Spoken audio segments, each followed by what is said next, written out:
ఇప్పుడు మనం మటన్ కంటే చికెన్ కంటే ఎంతో టేస్టీ మిల్ మేకర్ కర్రీ వండుదాం. ప్యాన్ పెట్టుకొని అది వేడి కాగానే ఆయిల్ని వేసుకుందాం. వేడి అయిన ఆయిల్ వేసుకుందాం. సరిపడినంత ఆయిల్ వేసుకొని వేడి కాగానే బగారా మసాలా వేసుకున్నాము.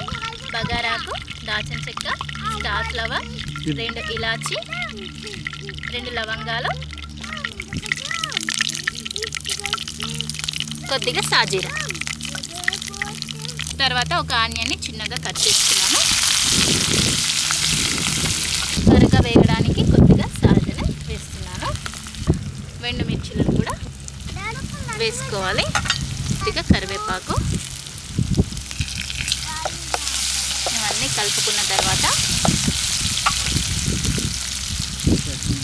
కొద్దిగా అల్లం వెల్లుల్లి పేస్ట్,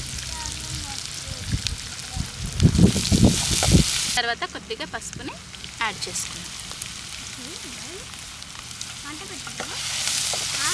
10 మినిట్స్ ముందు మిల్ మేకర్ని ఇలా నానబెట్టుకున్నానండి. వాటర్ లేకుండా మొత్తం ఇట్లా తీసి ఈ ఆయిల్లో వేసుకుందాం.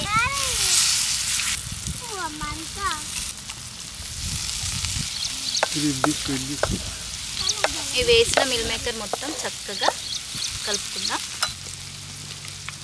నేను ఒక టమాటాని, ఒక ఆనియన్ని నూనెలో వేయించుకొని ఇలా మిక్సీ జార్ వేసుకొని ఇది ఇందులో వేసుకుందాం. ఇది మొత్తం ఈ పీస్లకి పట్టేలా కలుపుకుందాం. ఇది పచ్చివాసన అనేది ఏమీ ఉండదండి, ఎందుకంటే మనం ఆయిల్లో వేసి పట్టుకున్నాం కాబట్టి. తర్వాత కొద్దిగా జీలకర్ర మెంతుల పొడిని, కొబ్బరి పేస్ట్ని కూడా వేస్తున్నానండి. ఇది వాటర్ వేసుకొని పట్టుకున్నాను. వాటర్ వేసుకొని పట్టుకోవడం వల్ల గ్రేవీ అనేది థిక్గా వస్తుంది కాబట్టి వాటర్ వేసి పట్టుకున్నాను. కొద్దిగా ధనియాల పొడిని. ఈ పొడులన్నీ ముందుగా వేసుకోవడం వల్ల అవి కూర ఉడికేటప్పుడు, కర్రీ ఉడికేటప్పుడు ఇవి కూడా ఉడికి మెత్తగా అయ్యి గ్రేవీ అనేది థిక్గా వస్తుంది కాబట్టి నేను అన్నీ తాలింపు వేసేటప్పుడే వేస్తున్నానండి. ధనియాల పొడిని యాడ్ చేస్తున్నాను. కొద్దిగా 1/2 కప్పు కర్డ్ని యాడ్ చేస్తున్నాం. 1/2 లెమన్ని కూడా యాడ్ చేస్తున్నానండి.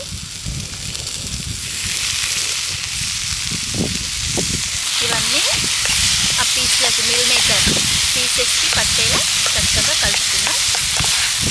కొద్దిగా కస్తూరి మెంతి అంటారు కదండి, అదే యాడ్ చేస్తున్నాను. కొద్దిగా మిర్చి పౌడర్ని నేను 2 టేబుల్ స్పూన్లు వేస్తున్నాను. రుచికి సరిపడా సాల్ట్.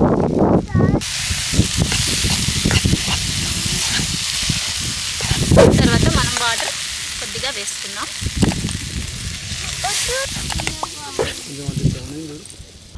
మనం వేసే ఐటమ్స్ అన్నీ